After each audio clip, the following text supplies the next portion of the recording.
So even as Ruto is going all over the country and what is happening, he knows so well I lost these elections, and his goal now onwards with every action, with everything that is doing around the IBC is ensuring that he does not accept the loss. What do these elections mean to Rigathi Gachagua, Martha Karua? I call them bitter losers. That's a group of bitter losers who, because nature abhors vacuum, they took the space that was meant for us had we taken action quickly. These are people, these elections to this team means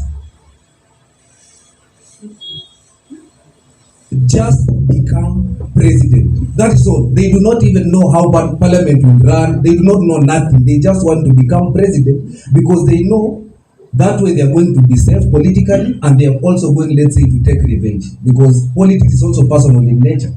Do you think in 2027 we will vote beyond our tribes for the first time in our 60 years? Jana, I told you how politicians fear only us. I'll give you a perfect example. Look at this saga between Gachagua and Ruto, and what they've taken each other through, and what Gachagua has been saying about Ruto, and what Ruto has been saying about Gachagua, and by extension, what these politicians have been saying about each other and the things they've been telling us. Can you imagine? None of them has yet to be arrested and arraigned in court for the things they are saying about each other. But the moment Lucy Njeri walks into the scene and makes a very simple application to give feedback against the 2025 finance bill, immediately 15 Subarus are sent to her place and tens of cops are sent to her place. She's arrested, spends days in a cell, and is arraigned in court immediately. She had to have a battery of lawyers, so many of them, to just defend her, because these people fear the common man with an idea. Njeri is not even a 5 foot tall. Njeri atoshana stool. The app she made, I used it, I gave the feedback. It's such a simple app, just commenting on the finance bill. But these people are completely terrified by you and me when we have such ideas. You and me, when we start asking for accountability, that's what they fear most. They don't care what Gachagua goes on top of a Prado and says the whole weekend. So that's just political noise. You'll just counter it with a joke or another stupid tribal thing. The problem is when we start talking and we start doing things, they have no way to counter it. Now you see Gachagua every day talking about DCP and Central, and the reason they don't even fear him is that Gachagua has zero plans.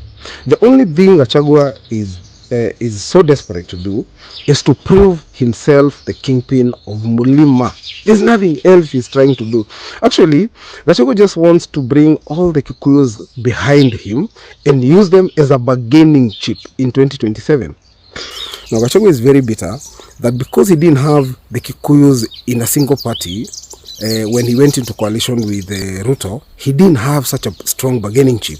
Now, all this effort you're seeing from Gachagua is to just prove himself the kingpin of Mulima. And don't be surprised if in 2027, Gachagua takes the whole Mulima gunia and walks into Ruto's office and says, "Hey, I'm now a powerful guy. Can we sit down and talk?" Because that is the games they play. The person they fear is you and me, because we don't want to sit down and talk. We don't want to make deals. We want a running country. That's why they fear us. Good morning, Kenyans. My Wembe point today is the interview the former Deputy President Rigathi Gachagua had yesterday with Yvonne Okwara in Citizen TV. I have this to say. Gachagua can be a blessing for us to send Ruto home one time. He also can be a curse in the opposition. A blessing in that he's exposing the rot in this government because he was an insider. A case in example, President Ruto has been accused by even international community for working with the rebels and even Al-Shabaab. When Gachagua was asked by Yvonne if there is any evidence, he said not even evidence, he was there. He is the one Ruto alituma airport kuendea the Sudan rebel, head of rebels, anaitwa Hemedi. Yvonne akamuuliza, maybe it was an official meeting ya kuongea about the security of Sudan. Akasema no, he was in that meeting and Ruto and the head of rebels in Sudan, Hemedi, they were discussing about gold business. Imagine when children and women are dying in Sudan that Ruto was discussing gold with the leader of the rebels. So he's coming out as a bold person who is exposing this regime. Also, Gachagua can be a curse. In that, ile mtindo wa wanasiasa, kudhani maybe you are saying things and watu wameanza kupenda. Gachagua ameanza kusema that he will be there in the race for the president 2027. That lazima atavai. Let me tell you, Ruto will want a situation where the issues will be forgotten, where the killings, all the killing he has done will be forgotten, where all the plundering, hata hii pesa ya SHA, will be forgotten. And he will want a context to take chances, because Ruto knows the shame of one term is inevitable, atenda nyumbani. But he will want to take his chances na kuuliza watu, between this kettle, which is black, and between this pot, who do you want? When Kenyans will not go to an election of issues, but between huyu mbaya Gachagua na mimi, ama mimi mbaya na huyu Gachagua, munataka nani? That is what Ruto will want. So I told Kenyans, if Gachagua will be cleared by IBC, mujue it is Ruto's card. He will even go ahead kudanganya ni funding whatever, and Ruto, he can even fund him chini ya maji without Gachagua knowing, so that he can be a presidential candidate. That is the curse I'm talking. But he's a blessing. For me, the reason I support Gachagua, I want him to be like the biblical Samson, the one who confessed to God that alikuwa amekosea na alikuwa analipia makosa yake, but he requested God to give him one last chance to redeem himself, so that he can take his enemies down with him, so they can all go down. So what we want with Gachagua is the one-term slogan to continue, but you should not think that Kenyans are voting for him to replace Ruto. Then what change are we talking about? The only thing we want for him ni ashike hizi pillars like the Samson in the Bible, za this Kasongo regime, azitingize kabisa. Hiyo tutamwombea Mungu ampe nguvu kabisa, the Samsonic strength, so that all the enemies of Kenyans, when wanakula pesa SHA, my friend, hospitals wana receive pesa za wagonjwa, while our mothers and kids are dying in hospital kwa sababu ya kukosa hospitali, all the strength, all the pillars za hii regime, Gachagua aende nazo chini, so that Kenyans going to 2027, you can choose a leaders. I told people, don't have Gachagua in mind because of the great interviews he's having or having great debates. If you think Gachagua is the best because of those debates or those interviews he's having, then wewe bado hujaenda. Just go back towards 2022 election. You will see the interviews that Ruto used to do, my friend. Ruto alikuwa anafanya interview na TV towards 2022 election. Akitoka hapo, wamama walikuwa naweka mpaka tattoo, permanent tattoo za Ruto. Watu walikuwa wanavarisha watoto wao UDA colors. Akienda UK, my friend, Cobham or Chatham House, Kenya walikuwa najaa kusikiza Ruto. By ask Kenyans, before this guy anaimdomo mzuri, ask yourself, interrogate who is Ruto. Now saizi ndio mnakuja kuona true colors of a person. People are judged by their action, not by their words. That is the Weme point for today. What's your view of the opposition? And Rigathi Gachagua and Martha Karua are in the United States of America. And how is this going to impact local politics here? You see, I have been very consistent, Ayub, and I was consistent before. I think you are much younger than me, so you would not have been around. In 1987, when I became politically active, I always believed that Kenya is a defective state, structurally defective, institutionally defective, culturally defective, that the neo-colonial state needs to be restructured by first being overhauled, then being transformed. And when you do that, you would get rid of all the legacies, the colonial legacies on which this faulty foundation was built. So when you see the police abusing citizens, that's exactly what they were supposed to do when this colonial experiment was established. They were not, the state was not created, the Kenyan state was not created to respect and treat Kenyans with dignity. It was created to extract raw resources from Kenya, to be able to exploit the labor, and to be able to treat Kenyans as slaves. That's why the state was created. And we've never been able to transform that state. My idea is that we need to do that. We need to overhaul the existing rotten structure before we can transform it. And William Ruto cannot do that. And any of these characters you are mentioning cannot do that. I was at the university with Rigathi Gachagua in 1987, even though he was ahead of me. I believe he was ahead of me 2 years. Rigathi Gachagua does not represent transformation, can never transform anything. Rigathi Gachagua is William Ruto, basically, because he supported Daniel Arap Moi's one-party state. Okay? He supported it in 1987 when many of us were campaigning against it. He supported that throughout his life, and he's still supporting that. That's why he's with Matiang'i. Anybody who is working with Matiang'i in one group, there is absolutely nothing that they can do to change the political structural environment that I'm talking about. So his only grievance is that William Ruto kicked him out of government, not because the system is bad. Many of these people do not want to adhere and implement the Bill of Rights. Adhere to the Bill of Rights and implement the Bill of Rights. Many of these people do not care about defying court orders. Many of these people do not really care about looting, because if you actually audit their wealth, they would not be able to explain how with their meager salaries they became billionaires. So Gachagua, I watched your interview yesterday despite the fact that I did not want to. And I've seen Shege Maju is calling it a blessing and a curse.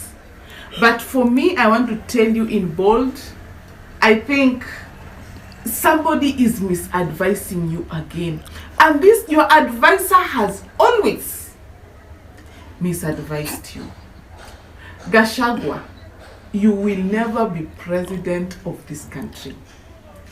And I'm not being tribalistic, and I know most of my followers are even from other tribes. But the thing is, we want change. We are tired of people in the political class always recycling themselves, coming with these sympathy cards you are trying to come up with right now. And I believe very well that Ruto will fund you for 2027 elections so that you can give him an easy leeway to win. Because honestly, if people put you, the two candidates between Ruto and Gachagua, believe me, the only people who will vote for you is maybe a section of your community, if not all, and your village members, including your family, but not Kenyans. Gachagua, let me remind you categorically, these things that you're trying to tell us that you were against, if I remember correctly, you were with President William Ruto until last minute now when a motion was brought to Parliament to impeach you. If I remember correctly, I didn't watch my television for 6 good months because anytime I would open my TV, you were spitting rubbish. Gachagua, let me remind you of your day of inauguration to power. Can you remember your speech? Can you remember your campaigns? Your campaigns were full of abuses, abusing other leaders, pretending that you are better than them. You think we can trust you with our votes. I want to see a Kenya that will not vote for an individual because of tribe, because of sympathy, because of the political coalition he is standing for or she is standing for, but for merits. What have you done for this country? And if we look at what people have done for this country, Gachagua, tell us what you've done for this country apart from graft case that was withdrawn immediately when you assumed to power with William Ruto. Tell us what you've done. The current situation now regarding Gachagua and outside the country, and the slogan still remain one term. Does it have any effect? The slogan one term is not of Gachagua's making. It's only that Gachagua was the loudest to say it. But the slogan of one term is the aspirations of the Kenyan people, saying that this government has not done as we expected, and therefore we must be able to look for another government.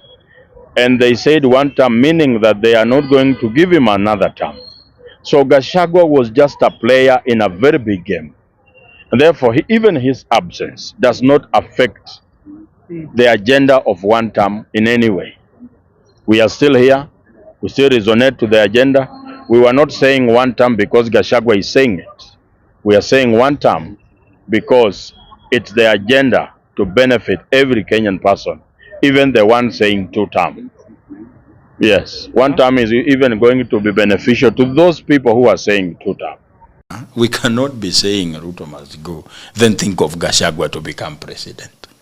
You know, it's like you say you don't want to suffer from cholera, you prefer typhoid. The most potent weapon in the hands of an oppressor is the mind of the oppressed. Wakichanuka kuisha wewe. As in, silaha ya maana sana yenye Ruto wako nayo ni akili ya watu wajinga. Hiyo ndio silaha pekee yenye serikali inakuaga nayo. The most potent weapon in the hands of the oppressor is the mind of the oppressed. Mnakuja mnaambiwa na sisi tumeamua hiyo bili itapita ama isipite. Kuna huyo niliona MP fulani juzi anasema ati alikuwa very emotional. I was so happy, I was like cry. Ati, and it's so shameful that you'd want even your name to be recorded like that in the Hansard. In the Hansard. We have passed bills for this president. We have done. I was like, why are you becoming a bitter girlfriend? You should be recalled because you are not supposed to pass bills for the president. The only thing you are supposed to do in parliament is pass bills for the national interest. By the way, kila kitu kwa hii katiba imesema everything will be done for national interest. You are confirming to us that you know what, you are bribed. Kama watu wangekuwa werevu wangekuwa recalled kitambo, but I said an MP is an average of the people in a constituency. Wow, umetuita mafala. Hapana, sijaita mtu yote fala. Sijaita mtu yote fala. To those who believe politics doesn't affect them, I hope today has taught you how politics affect you directly. Ruto simpigi kura. Amenajisi inchi. Bila kutumia hata kondom.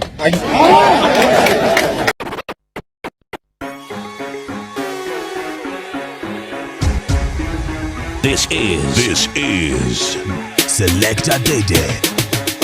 Wanadhani ya si bongo lala, ikikupita we bongo lala, na walosema jana iwezi fika leo, tuko ground tunasoza. Hatujikuku mewaka sana, na mabisto wanachafua rada, na walosema jana iwezi fika leo, tuko ground tunasoza. Hakuna mboka, peleke shuleni watasoma, madaktari wamegoma, hapa sani Yesu atatuponya. Wambie punde imechoka sana, farasi bado ijapatikana, ni mandai wanangonya na mali wanaponda, unakonda wananona. Maandamano, Maandamano, amise maandamano, maandamano, maandamano, Jam down shuffle.